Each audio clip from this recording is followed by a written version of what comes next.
Good morning sir. Good morning, বসো। তো প্রথমেই বলো, আমাদের কোম্পানিতে তুমি কাজ কেন করতে চাইছো? কেন স্যার, ভালো নয় কোম্পানিটা? এ বাবা, না জেনে চলে আসছি। আরে না না, ওটা বলছি না, আমি বলছি যে আমাদের কোম্পানিতে তুমি ইন্টারভিউ কেন দিতে আসছো?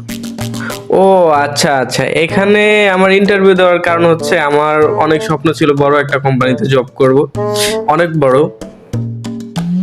তো কোনো বড় কোম্পানিতে নিচ্ছিল না, তো তাই ভাবলাম এখানেই চলে আসি। তো তুমি কি এটাকে ছোটখাটো কোম্পানি বলে মনে করছো? না স্যার, আমি আগে না অতটা শিওর ছিলাম না, বাইরে অনেককে জিজ্ঞাসা করলাম এটা বড় কোম্পানি না ছোট কোম্পানি, কেউ বলতে পারছিল না।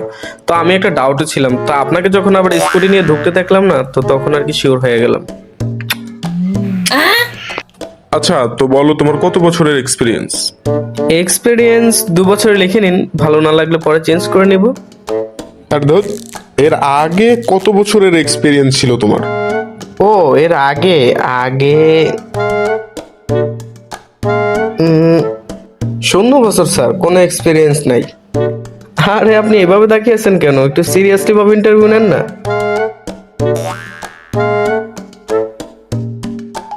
একটা প্রশ্নের উত্তর দাও। এখানে তো অনেক লোকই আসছে, তো এত লোকের ভিতরে আমরা তোমাকেই কেন নিব? ও এটাও আমাকে বলে দিতে হবে? কি অবস্থা, কে বসালো আপনাকে ইন্টারভিউতে?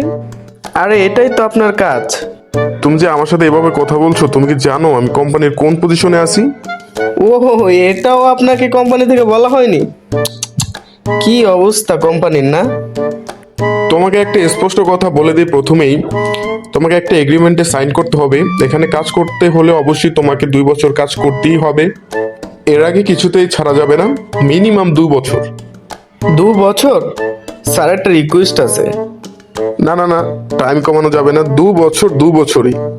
না না স্যার, আমার রিকোয়েস্টটা হলো আপনি 2 বছরকে বাড়িয়ে 5 বছরে করে দিন, 10 বছরও করে দিতে পারেন, পার্মানেন্ট করলে আরো ভালো হয়। আমার কোনো সমস্যা নেই। পরবর্তীতে যেন আপনারা কথা না বলেন তোমাকে দেওয়ার হচ্ছে না, তুমি 2 বছরের আগেই বের হয়ে যাও, তুমি তোমার দ্বারা কোম্পানির অনেক ক্ষতি হচ্ছে। কি যন্ত্রণা! আচ্ছা, তোমার কাগজগুলো দেখাও তো, সার্টিফিকেটগুলো। এ বাবা, তোমার মাধ্যমিক উচ্চ মাধ্যমিকের রেজাল্ট এত বাজে কেন? এগুলো দেখার পরও কোন কোম্পানি? আচ্ছা, আমরা এই কোন সাহসে তোমাকে নিব বলো তো? দুঃসাহস? কি? না মানে বলছিলাম যে নম্বরে আর কি আসে যায়? তাহলে কিসে আসে যায়? বাসে, ট্রেনে? এটা আবার কি ধরনের কোশ্চেন? খুবই ইজি কোশ্চেন ছিল। আবার আপনি কিভাবে তাকিয়ে আছেন? আপনি একটু সিরিয়াস হন তো, বারবার বলা লাগতেছে। একটু সিরিয়াস হয়ে ইন্টারভিউ নেন তো। Expected salary? Yes sir.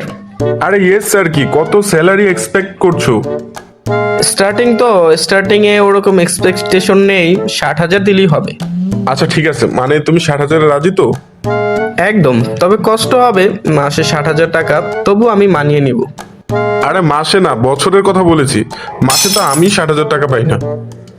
হ্যাঁ সেটা তো স্কুটার দেখেই বুঝেছিলাম। এবার কিছু অবজারভেশনাল কোশ্চেন করি, দেখি তোমার অবজারভেশন কেমন। একদম। বলো তো, তোমার পিছনের দেওয়ালের রং কি? না না, আমি খেলবো না, আমি ইন্টারভিউ দিতে আসছি, কত সিরিয়াস একটা ব্যাপার, আর আপনি রং নিয়ে পড়ে আছেন, এর রং কি ওর রং কি? আমি কি কোনো রঙের মিস্ত্রি নাকি? না না, এই খেলা আমি খেলতে পারবো না, অন্য কোনো প্রশ্ন করেন। আচ্ছা তাহলে বলো, তুমি যে সিঁড়ি দিয়ে এসেছিলে ওই সিঁড়িতে কতগুলো স্টেপ ছিল? আবার একই টাইপের খেলা। আমি ঝুলে ঝুলে আসছি, আমার বন্ধু আসছিল সাথে, তো উপর থেকে রশি ফেলছে, আমি রশি ধরে ঝুলে ঝুলে আসছি। এবার তোমাকে আমি কিছু সিচুয়েশনাল প্রশ্ন করব, তোমাকে আর কি সিচুয়েশনে ফেলবো। ধরো তুমি কোম্পানির জিএম, তো তুমি কি এমন সিদ্ধান্ত নিবে যাতে কোম্পানির আরো ভালো হয়, কোম্পানির আরো গ্রোথ হয়? এই বেরো, বেরো বলছি, বেরো এখান থেকে, এক্ষুনি বেরো। তুমি সাসপেন্ড, রুম থেকে বের হও, রুম থেকে বের হও। এই একটু ভদ্রভাবে কথা বলো। জিএম এর দিকে আঙ্গুল তুলেছো? এত বড় সাহস হয়ে গেছে তোমার? বের হও, এইখানে তোমার আর কোনো জায়গা নেই, এক্ষুনি বের হও। আরে এটা কি করছো তুমি? জাস্ট তোমাকে একটা সিচুয়েশন দিলাম আমি। জিএম কে এরকম সিচুয়েশনে ফেলতে লজ্জা লাগে না? তোরে তো খারাপ। হ্যাঁ, যা এখান থেকে, ভাগ, বেরো। এ কি অসভ্যতা? আমি জিএম এর গায়ে চড়? অসভ্য কোথাকার।